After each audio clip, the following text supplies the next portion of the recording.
하나님을 만나면 회복될 것을 믿습니다. 그러기 위해서는 하나님을 알아야 되겠죠. 네, 하나님은 안 보이니까 어떻게 알죠? 아, 하나님을 보여주기 위해서 하나님 또 한 분의 하나님을 인간의 옷을 입혀가지고 보내셨어요. 그분 누구죠? 아, 여러분도 아시는군요. 그러면 하나님을 알려면 누굴 보면 돼요?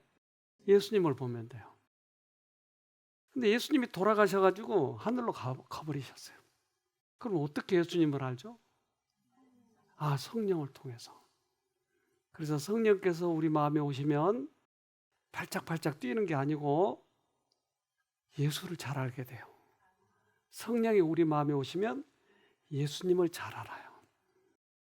그런데 이걸 방해하기 위해서 사단은 성령 오면 거품 물고 쓰러지고 발짝발짝 뛰고 이렇게 돼버렸어요, 지금. 근데 성령이 오시면 예수를 잘 알아야 돼요. 근데 이제 예수님을 오늘 좀 잘 알아봐야 되겠죠? 그래야 만나니까요. 밭에 가면, 우리 여기 논내봐 가니까 저렇게 가라지가 많이 있어요. 그래서 예수님이 가실 때 제자들이 과연 가라지는 어떻게 해서 낳는가 하고 물어봐요. 마태복음 13장 27절로 28절. 집주인의 종들이 와서 말하되 주여 밭에 좋은 씨를 심지 아니하였나이까. 그러면 가라지가 어디서 생겼나이까. 주인이 가로되 원수가 이렇게 하였구나. 종들이 말하되 그러면 우리가 가서 이것을 뽑기를 원하시나이까. 자, 가라지는 어디서 왔다고요? 원수가. 질병은 어디서 왔다고요? 원수가. 여기서 확실히 우리에게 보여주시는 거예요. 원수가 가라지를 심은 거예요. 사람들의 마음속에 마귀가 뿌려놓은 악한 씨의 산물이다. 질병과 고통과 죽음은 어떤 반대 세력의 작용이다. 사단은 파괴자이며 하나님은 회복자이시다. 그런데 가끔 우리들은 질병이 오면 그동안 내가 좀 죄를 지었더니 하나님이 치셨네, 이렇게 생각해요. 치셨다고. 저는 어렸을 때 엄청 장난을 좋아했는데 이불을 뒤집어 씌워놓고 이제 때리기 장난하는 거야. 그러면 한 대 맞으면 되게 아픈 거예요. 누가 때렸을까요, 근데? 네? 나 미워한 놈? 10명 있는데 누가 때렸을까요? 그러니까 우리는 보이지 않는데 누가 나를 때렸어요. 암에 걸렸어요. 누가 때렸어요? 근데 안 보이니까 하나님이 나를 치셨다라고 생각하는 거예요.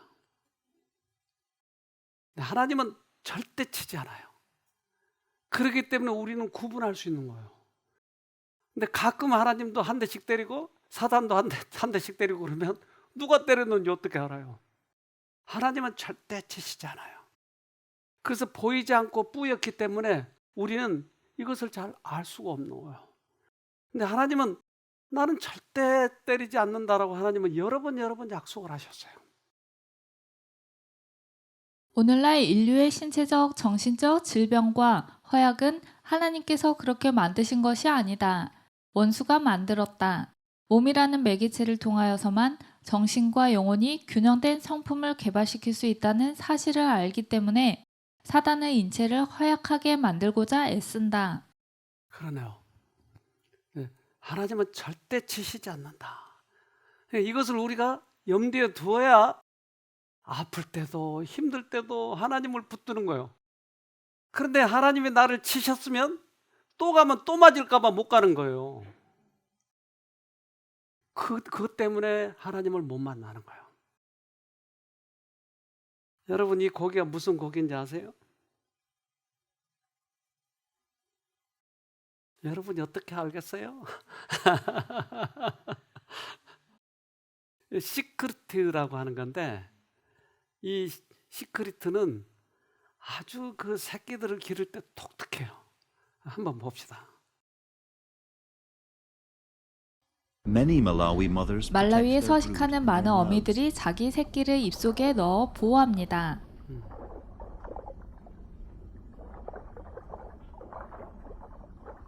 It works fine. 이것은 새끼들이 Leons 다 just get 자랄 too big. 때까지 상당히 효과가 있습니다. 와, 입속에다 새끼들을 숨겨버리네요. 새끼를 얼마나 사랑하면. 그러니까 먹을 것도 제대로 잘 못 먹는 거예요. 새끼들 때문에. 근데 저 시크릿은 누가 만들었을까요? 하나님도 위험할 때 자기 새끼들을 입에다 넣을까요? 저 시크릿을 만드는 분은 그보다 더 큰 사랑이 있어야 저 고기를 만들 수 있는 거예요. 그러니까 하나님은 당신이 만든 인간들을 얼마나 사랑하는지 그것을 하나님은 할 수 있기 때문에, 그분의 성품이기 때문에 저 고기를 만들 수 있는 거예요. 그래서 하나님을 오해하면 안 되는 거예요. 야고보서 1장 17절 모든 선한 행위와 완전한 선물들은 빛들을 창조하신 하나님으로부터 위에서 내려오는 것입니다. 하나님께서는 결코 그림자처럼 변하는 일이 없으십니다. 그래서 성질 날 때는 한 대씩 주워받고 헌금 잘 바치면 이쁘다고 그러고, 이런 분이 하나님이라면 믿을 필요가 없어요. 그럼 인간보다 못하잖아요. 하나님은 아플 때나 잘할 때나 관계없이 그분의 성품은 항시 사랑해, 사랑. 이것을 우리에게 보여주시기 위해서 이스라엘 백성들은 광야를 갈 때마다 언제나 성소를 그 중간에 항상 두셨어요. 근데 성소에서 하는 일이 가장 큰 것이 뭐냐면, 죄를 지면 가서 양을 바치는 거예요. 이것이 가장 큰 일이에요. 그러니까 양을 바칠 때 양을 죽여야 되거든요. 근데 그 양을 죽일 때 양이 웃으면서 죽어요? 고통스러워서 죽는 거예요. 그런데 양에게 언제나 안수 기도를 하거든요. 그래서 이 양을 메고 가가지고 그 성전에 들어가서 안수를 기도해요. 내 죄가 이 양에게 전가되나이다. 그리고 나서 양을 죽이는 거예요. 그 양이 발버둥 치면서 죽는 거야. 근데 그걸 볼 적마다 왜 내 죄가 양에게 전가돼야 되는지, 양은 왜 이렇게 죽으면서까지 내 죄를 짊어지고 죽어야 되는지 이것을 생각해 보지 않겠어요? 근데 이것을 매일 드리는 송수제도, 이게 매일 양을 메고 가서 죽이고 잊지 말라고 하는 거예요. 우리 죄값 때문에 죽으신 그 예수님을 잊지 말라고 하는 거예요. 그러니까 당신의 목숨을 주셔서 우리들의 죄값을 치렀는데 헌금 안 내면 때린다고요? 근데 이게 교회에서 통하는 거, 이게 말이 되냐고요. 성소는 그것 때문에 만들어진 거예요. 그래서 성소 제대의 모든 핵심은 예수예요. 예수. 그래서 성소에는 성소가 있고 그 뒤에 뭐가 있어요? 지성소가 있어요. 근데 지성소에는 거기 들어있는 게 하나 있는데 뭔지 아세요? 지성소 안에 유일하게 뭐 상자 하나 있는데요. 법궤 속에는 뭐가 들어있어요? 십계명. 법궤 뚜껑을 뭐라고 그러는지 아세요? 시은자, 또 속죄서, 두 가지로 얘기해요. 그러니까 법을 중심으로 해서 법이 어기면 너 죽어. 그런데 누군가 이 죄값으로 죽었어. 너에게 은혜를 베푸는 거야. 시은좌, 은혜를 베푼다. 또 예수가 죽음을 인해서 속죄를 한다. 그래서 속죄소 또 시은자라고 불러요. 즉 성수의 모든 제도는 예수가 우리 죄값 때문에 죽으신다고 하는 거예요. 요한복음 19장 30절. 예수께서 신 포도주를 받으신 후 가라사대 다 이루었다 하시고 머리를 숙이시고 영원히 돌아가시니라. 뭘 다 이뤘어요? 우리의 죄값을 다 치르셨다. 옛날에 조선시대는 양반들이 죄를 지면 돈을 주고 매품파리를 사요. 그래서 매를 대신 맞아주는 거예요. 그럼 양반은 매 안 맞고 넘어갈 수 있는 거예요. 그래서 10냥이든지 뭐 20냥이든지 이렇게 주고 대신 매품파리가 와서 매를 맞는 거예요. 그러면 양반은 또 가서 매를 맞아야 돼요? 안 맞아도 돼요? 안 맞아도 돼요. 여러분은 매품파리가 와서 매를 맞았는데 맞아도 돼요? 안 맞아도 돼요? 그런데 왜 자꾸 맞으려고 그러세요? 왜 죄책감이 시달리세요? 우리 예수가 이 매를 맞았는데 왜 또 내가 죄책감이 시달리냐고요? 마태복음 20장 28절. 인자는 섬김을 받으러 온 것이 아니라 섬기러 왔으며 많은 사람을 위하여 자기 목숨을 몸값으로 치러 주려고 왔다. 아, 매품파리로 왔대요. 예수님이 몸값을 치르러 오신 것이에요. 그러니까 수없이 이 얘기를 반복한 거예요. 예수님은 내가 너희 죄 때문에 내가 죽었다. 너희가 나를 믿으면 구원이다. 어떻게 하면 구원이라고요? 믿으면. 그런데 왜 선한 일을 해서 구원 얻으려고 하세요? 왜 율법을 지켜서 구원 얻으려고 하세요? 이건 아직 예수를 몰라서 그래요. 우리는 아주 간단한 논리가 있는데 그것은 믿으면 구원이에요. 믿으면. 그런데 이것을 조금 바꿔놔가지고 믿는 것도 좋은데 그래도 율법은 지켜야 하잖아. 그래서 율법을 지켜서 자의 선한 행위를 축적해서 구원 얻으려고 하는 거예요. 그러면 그리스도교나 불교나 다를 게 뭐가 있어요? 불교도 그거 하잖아요. 고행하고 선행해서 구원 얻으려고 하잖아요. 그러면 그리스도교 다른 게 뭐가 있어요? 그러면 똑같아. 그래서 믿음에 대해서 오해를 하고 있는 거예요. 즉 예수님을 믿으면 율법도 지켜주고 믿으면 선한 행위도 나오는 건 당연해요. 근데 이것을 살짝 순서를 바꿔버리면 율법을 지켜야 구원 얻는 걸로 돼버린 거예요. 여기에 많은 사람들이 속는 거예요. 예수님은 맷값을 받으러 오셨어요. 마태복음 8장 17절. 이는 선지자 이사야로 하신 말씀에 우리 연약한 것을 친히 담당하시고 병을 짊어지셨도다 함을 이루려 하심이더라.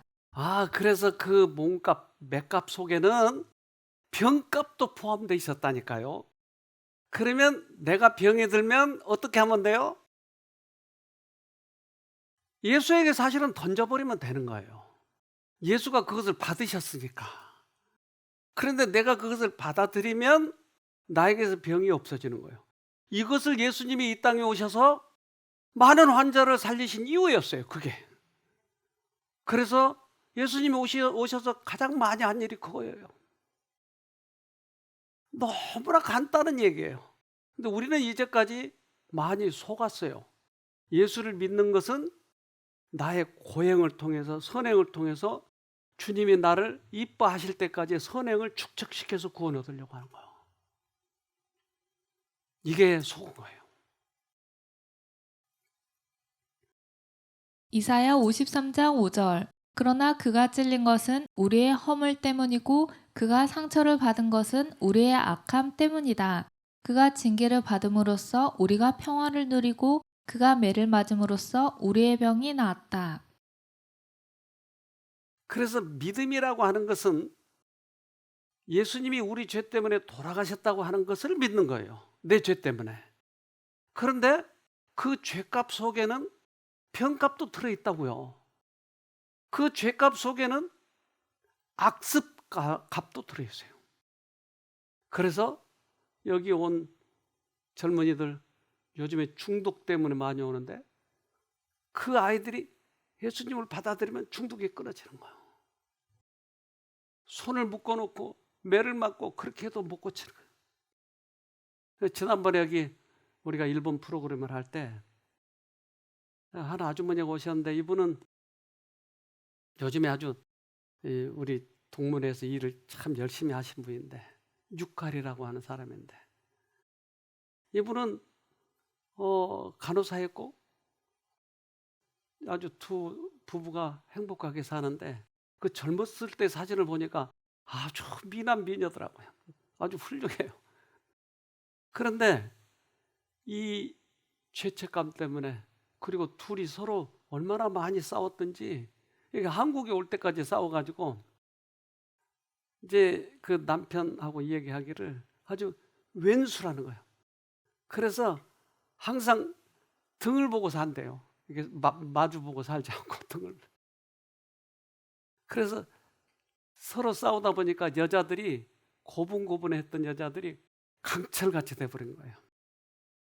근데 그 부인이 여기 와서 그 예수님을 만나요. 그 과정을 들어봅시다. 저는 언젠가부터 철근 같은 여자가 되었습니다. 죄책감에서 벗어나기 위해서 열심히 일하고 또 일했습니다. 하지만 이 죄책감이란 것은 나이가 들수록 점점 더 커졌습니다. 저의 죄를 누구에게도 알리고 싶지 않았습니다. 하지만 저의 힘든 마음을 누군가가 알아주었으면 하는 생각이 있었습니다. 그리고 이러한 강의 시간 외에 원장님과 산책을 하면서 상담을 하였습니다. 사단이 우리에게 죄책감을 주고 있다는 것, 양심과 죄책감이 섞여 있다는 것도 알게 되었습니다. 30년 동안 교회를 다녔지만 그것을 처음으로 깨닫게 되었습니다. 어제 다 같이 앞에서 특별 찬미를 부를 때 저는 노래를 부르는 중에 지진이 일어나는 줄 알았습니다. 그런데 모두들 아무렇지도 않게 서 계시고 다시 보니까 저의 오른발이 후들후들 심하게 떨리고 있었습니다. 그리고 오후에 또 찬양을 사람들과 같이 부를 때 저에게서 눈물이 막 쏟아졌습니다. 마치 따뜻한 손이 저의 마음을 어루만지는 것 같았고 용서받았다는 느낌을 받았습니다. 억울해서 우는 눈물이 아니라 너무 기뻐서 흘리는 눈물이었습니다. 저의 철같은 마음이 녹고 옛날에 시골에서 살았던 순수한 마음으로 다시 돌아가는 것 같았습니다. 이렇게 해서 하나님을 만난 거예요. 이분이 달라지기 시작한 거예요. 그래서 지난번에도 우리가 오키나와 가서 집회했을 때 이분이 율동 부장이 돼가지고 앞에서 율동을 하고 얼마나 달라졌는지 몰라요. 부부가 얼마나 사이가 좋았는지 몰라요. 어제 저녁에도 그 두 부부가 나란히 앉아서 나왔어요. 줌. 하나님을 만나야 되는 거예요. 율법을 지켜서 구원 얻는 게 아니고 선한 행동을 해서 구원 얻는 게 아니고 내 죄 때문에 돌아가신 예수님을 믿는 거예요. 그렇다면 죄에 대한 책임을 지도록 누군가가 나에게 압박하는 것은 누구냐는 거예요. 죄책감은 사단에게서 오는 거예요. 죄를 깨닫게 하시는 것은 성령께서 하셔요. 깨닫고 돌아오도록 하기 위해서. 그런데 죄에 대한 책임을 묻는 것은 계속 예수님이 책임지셨는데 왜 내가 책임져야 하냐고요. 이건 다른 쪽에서 온 거예요. 예수님은 그것 때문에 돌아가신 거예요. 그는 육체적으로 질병에 걸리신 일이 결코 없으셨으나 다른 이들의 질병을 지셨다. 고난당하는 인간들이 그분의 주변에 밀려들 때에 완전한 장년의 건강 중에 있었던 그는 그들과 함께 고난을 당하셨다. 그분은 건강하셨어요. 그런데 그 죄값 때문에 죽으신 거예요. 그분은 죄가 없으셨어요. 그래서 우리들의 죄값 때문에 돌아가신 그것을 믿을 때야 내 마음이 그 죄책감에서 벗어나고 주님이 나를 벌을 주신 것이 아니고 그분이 죄값 때문에 돌아가셨다고 하는 것을 내가 알 때야, 그분의 사랑을 알 때야 진정으로 믿음이 생기는 거예요. 그렇지 않으면 믿음을 가질 수가 없어요. 하나님께 용서와 은혜를 구하는 자들은 그것을 얻게 된다는 사실을 알고 있기 때문에 그들의 죄악을 제시하여 낙담시키려 한다. 이것이 사단의 술책이에요. 예수님을 믿어버리면 내가 구원을 얻기 때문에 그걸 하지 못하도록 계속 죄를 자꾸 들춰내는 거예요. 예수님은 우리가 왜 죄를 진지를 알아요.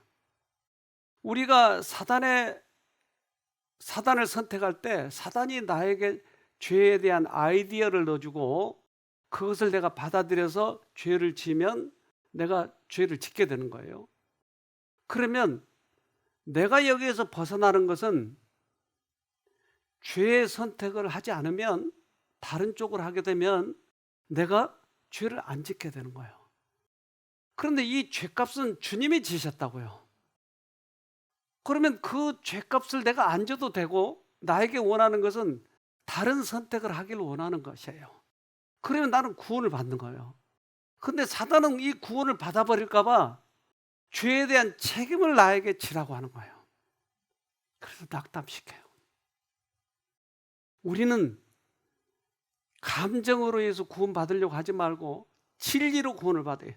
그러면 명확하게 이것을 깨달으면 내가 냉정하게 정확하게 하나님 쪽을 선택해버리면 돼요. 나 같은 놈은 죽어야 돼. 나는 그래, 얼마나 내가 과거에 죄 많이 져서 그것 때문에 애통해하지 말고 선택을 다시 하면 되는 것이에요. 그러면 우리는 구원을 받는 것이에요. 용서 곧 하나님과의 화목은 우리의 행위에 대한 상급으로 주어지는 것도 아니고 죄 많은 인간의 공로로 주어지는 것도 아니요 오직 그리스도의 완전한 의에 근거를 둔 선물로서 주어진다. 네. 그래서 우리가 하나님 쪽으로 다시 선택했을 때 우리는 하나님과의 관계가 이루어지는 거예요. 그런데 우리들의 과거에 우리 방 집사님 과거 죄 많이 졌죠? 몇 개? 10개는 졌죠? 수없이. 그렇구나. 수없이 많이 졌군요. 근데 그거 내가 다 알 수 있죠?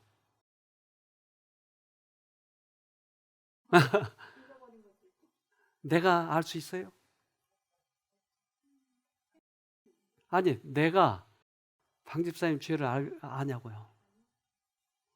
근데 아는 사람도 있어요? 누구요? 사단은 알아요. 정확한 기록을 가지고 있어요. 그렇다면 나의 과거의 죄가 계속 떠오르는 것은 누가 하는 짓이냐고요? 사단이 하는 거예요. 이것 때문에 미쳐버릴 것 같아요. 어떨 때는 자기 전에 또 어떨 때는 그 생각이 나서 아주 미쳐버릴 것 같아요. 얼굴이 화끈화끈해서 미칠 것 같아요. 근데 그것을 지적하고 있는 존재가 있다니까요.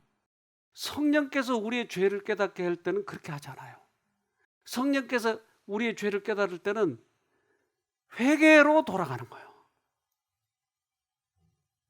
그래서 그분은 죄를 깨닫게 해주실 뿐만 아니라 회개 쪽으로 우리를 인도하시는 거예요.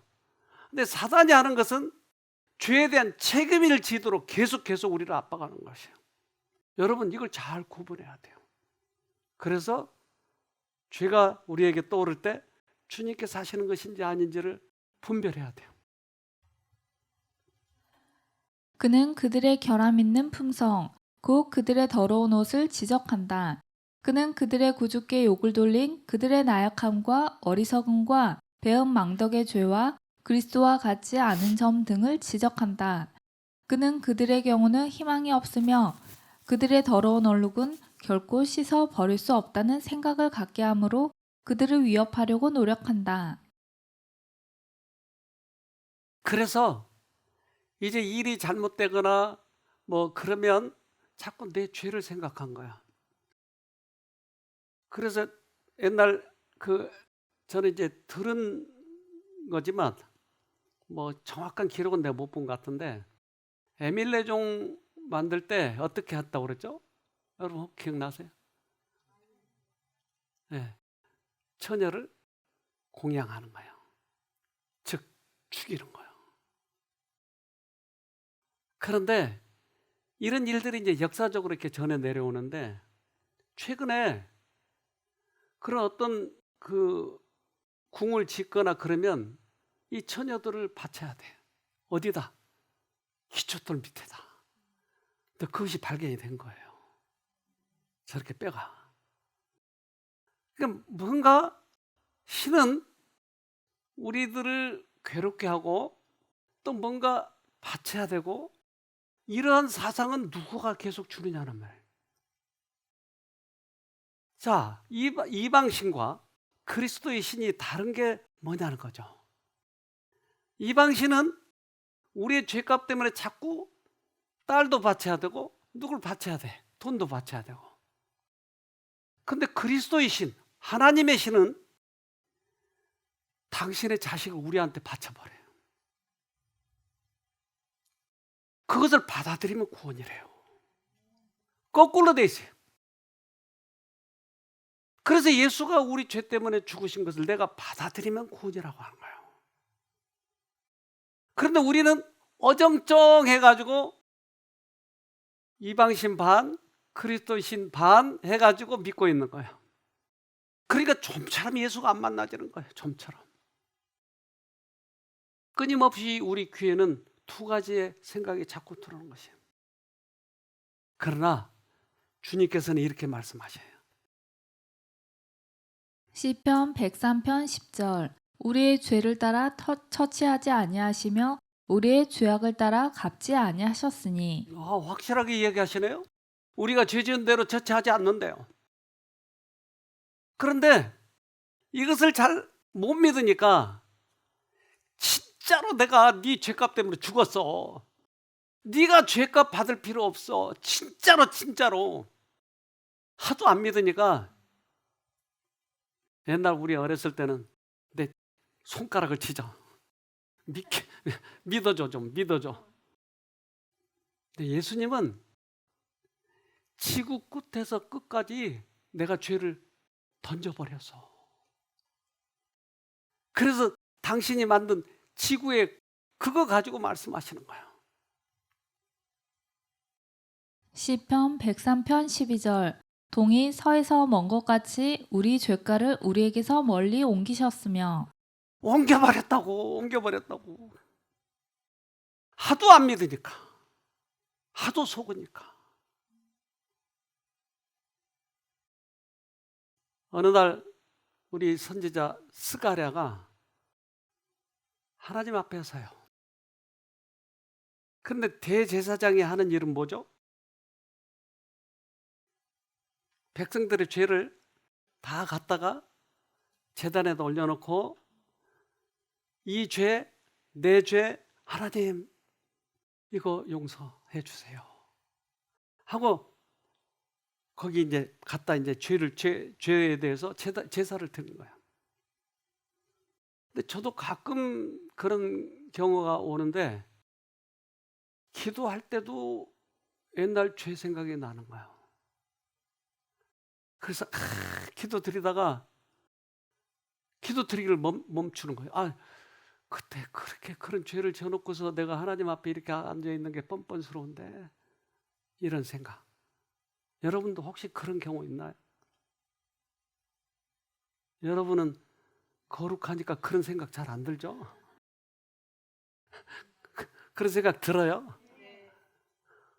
그러니까 기도할 때도 사단이 장난하는 거예요. 근데 이 스가랴에게도 사단이 계속 뭐라고 속삭여요. 뭐라고 속삭였을까 하는 거예요.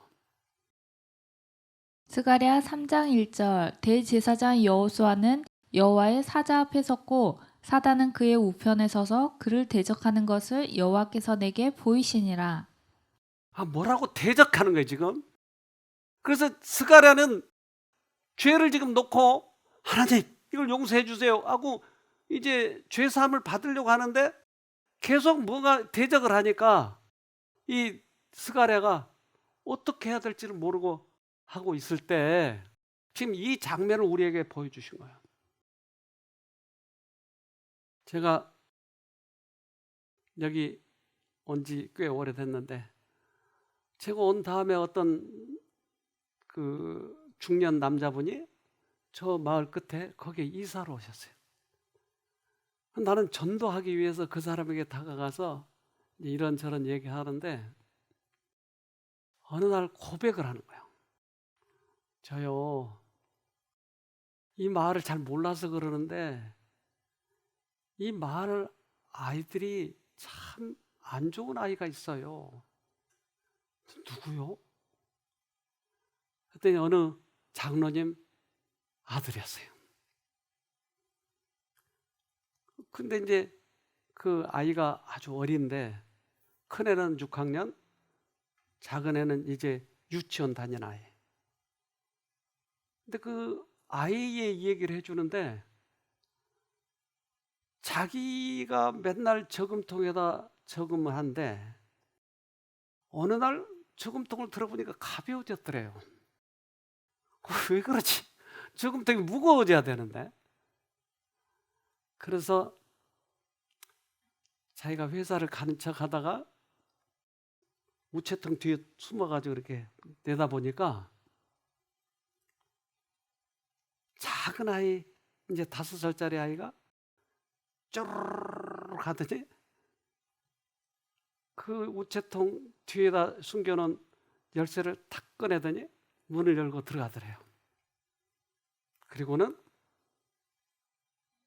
거기 가서 동전을 딱 꺼내가지고 많이도 꺼내지 않고 10개씩. 그리고는 나오더래요. 그래서 뛰어가가지고 탁 멱살을 잡고 너 누가 시켰어? 네 아이들로서는 도저히 너는 그럴 일 할 아이가 아닌데 누가 시켰니? 그냥 막 울기만 하는 거야. 휘 들어보니까 6학년 아이가 저기서 이렇게 쳐다보고 있는 거야. 너 이리 좀 와봐. 얘 네 동생 맞니? 네. 그러면 네가 시켰니? 아니요. 전 안 시켰어요. 전요. 그 열쇠가 어디 있다는 얘기만 해줬어요.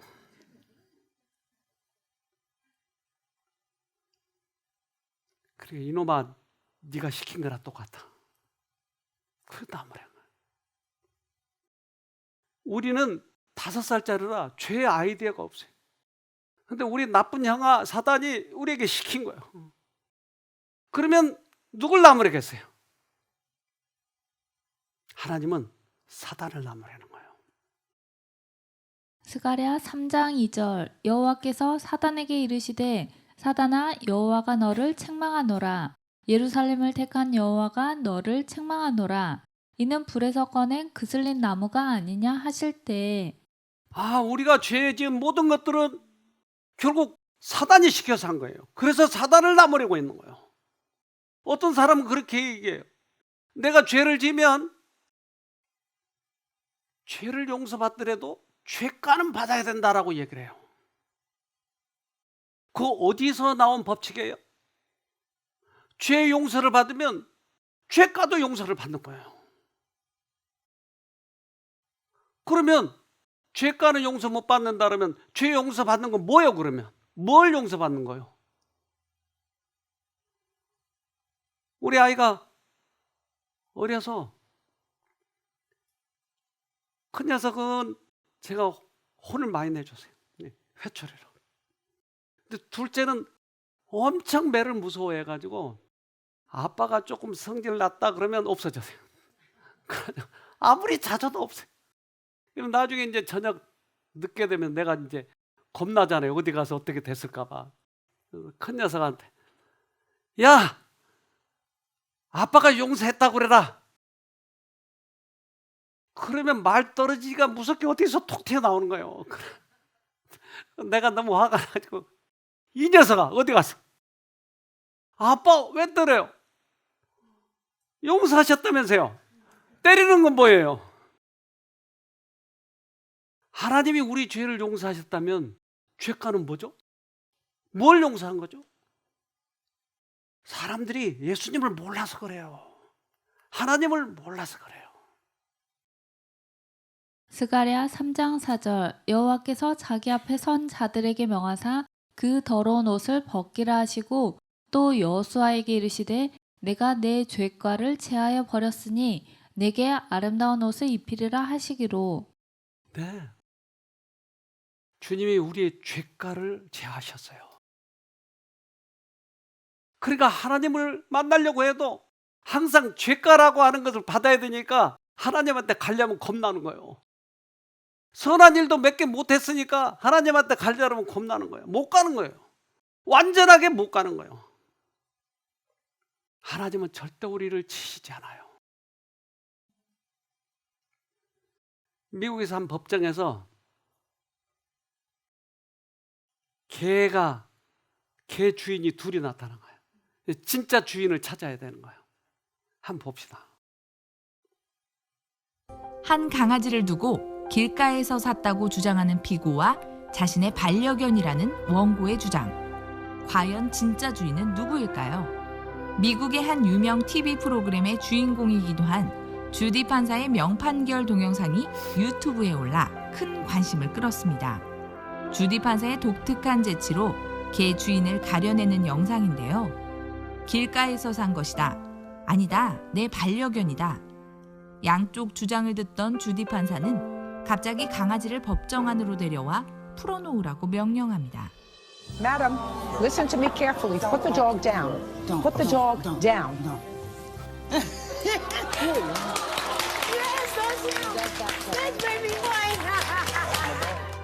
잠시 뒤 이 강아지는 꼬리를 흔들며 원고인 남성에게 뛰어갔고 이 남성은 자신의 반려견을 되찾은 기쁨에 울음을 터뜨립니다. 주디 판사는 강아지 주인은 저 남자라고 판결했는데요. 강아지를 풀어줘 진짜 주인을 가려낸 영상을 본 누리꾼들.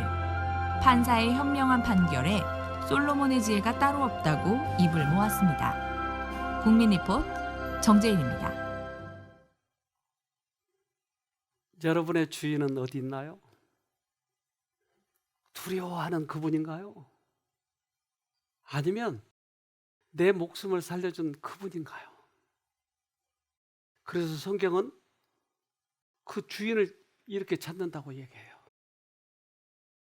로마서 11장 22절 그러므로 하나님의 인자와 어미를 보라. 넘어지는 자들에게는 어미가 있으니 너희가 만일 하나님의 인자에 거하면 그 인자가 너에게 있으리라. 그렇지 않으면 너도 찍히는 바 되리라. 인자는 인애스럽고 자비하고 사랑이 있는 것을 인자라고 그래요.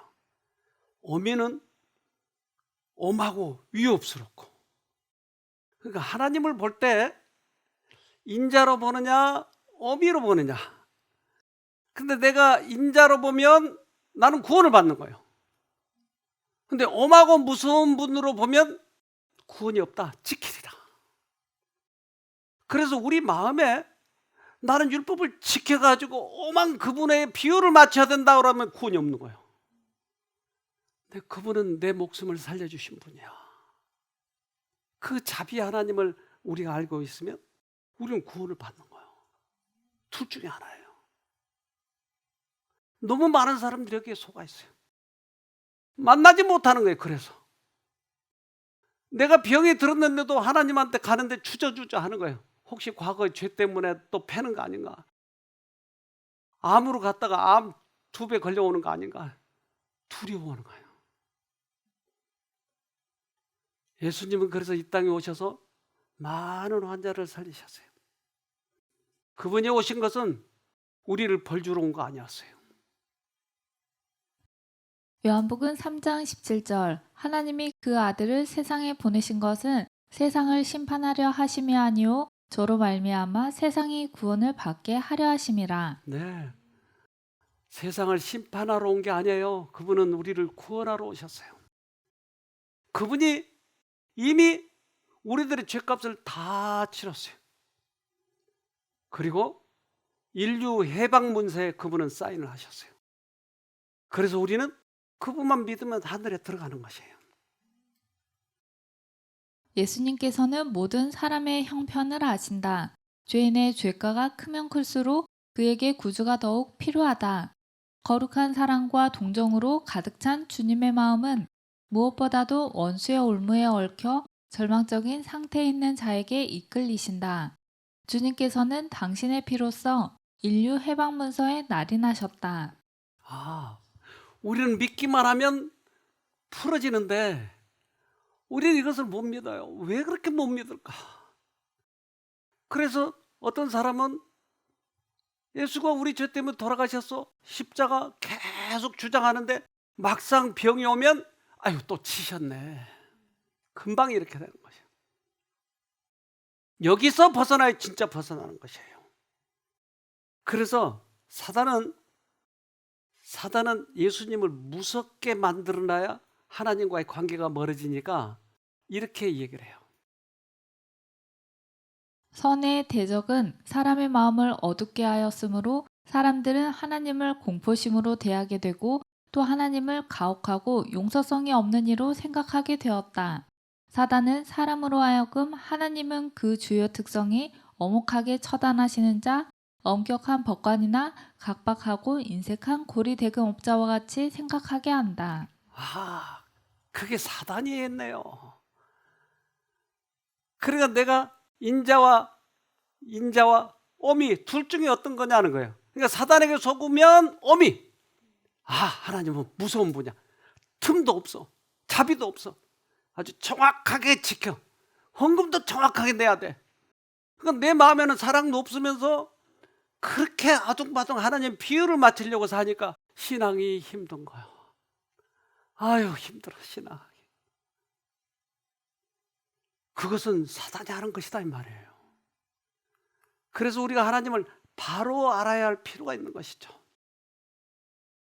사단은 조물주는 사람들의 허물과 잘못을 찾아내어 저들에게 벌을 주려고 질투적 눈으로써 항상 주목하는 자처럼 보여준다.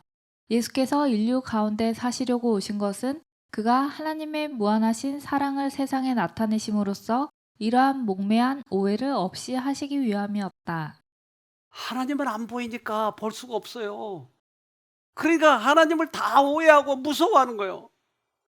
또 신들이라고 하는 이상한 신들이 어느 절에 가면 또 삼지창 들고 발로 탁 밟고 죽이려고 하고 있잖아요. 지옥, 얼마나 많은 지옥에서 너무 거기는 추워. 얼음 위에 서 있어야 돼. 몇 년 동안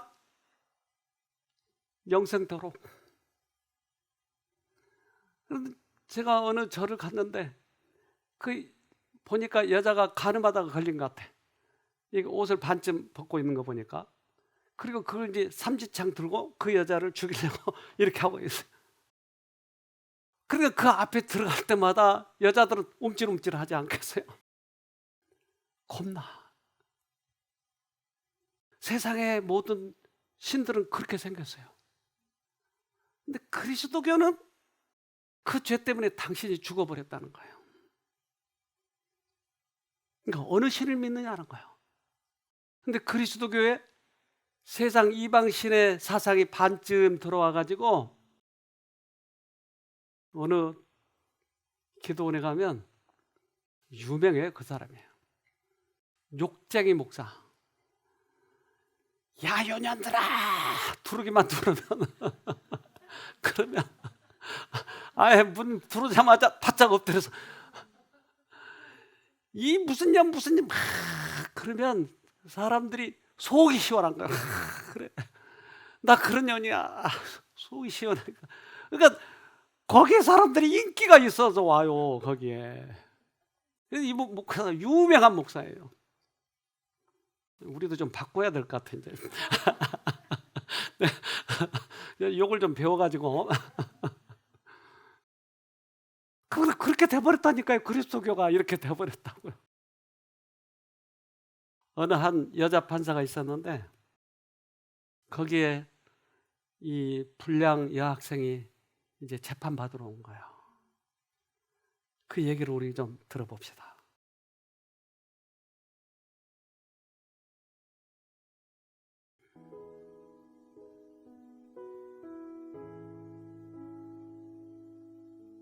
친구들과 함께 오토바이를 훔쳐 달아난 혐의로 구속된 소녀는 방청석에서 홀어머니가 지켜보는 가운데 재판을 기다리고 있었다.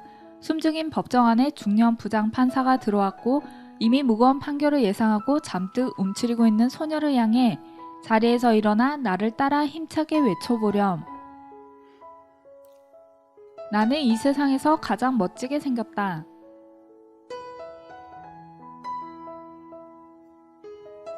예상치 못한 판사의 요구에 머뭇하던 소녀는 작은 목소리로 나는 이 세상에서 더 큰 소리로 따라하렴.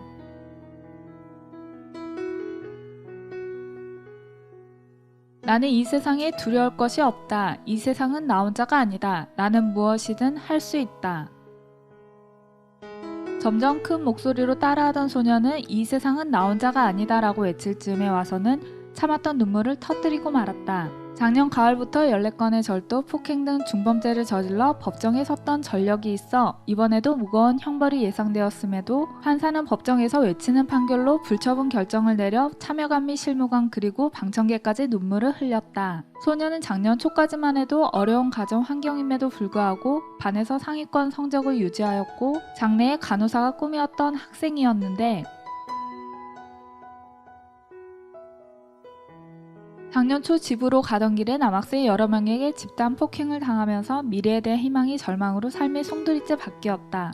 소녀는 당시 후유증으로 병원에 치료를 받았고 그 충격으로 홀어머니는 중풍으로 쓰러졌으며 소녀는 그때부터 학교를 겉돌 수밖에 없었고 비행 청소년들과 어울려 다니며 범행에 가담하게 되었던 것. 이 세상에서 누가 제일 중요할까? 그건 바로 너야. 이 사실을 잊지 말아야 한다. 마음 같아선 꼭 안아주고 싶지만 너와 나 사이에 법대가 가로막혀 있어 이 정도밖에 할 수 없어 미안하구나. 그녀의 판결문 너는 혼자가 아니다. 우리나라도 이러한 판사가 있었네요. 죄를 졌지만 그 죄를 짓게 된 여러 가지 원인들을 알고 그것을 참작해서 석방하는 거예요.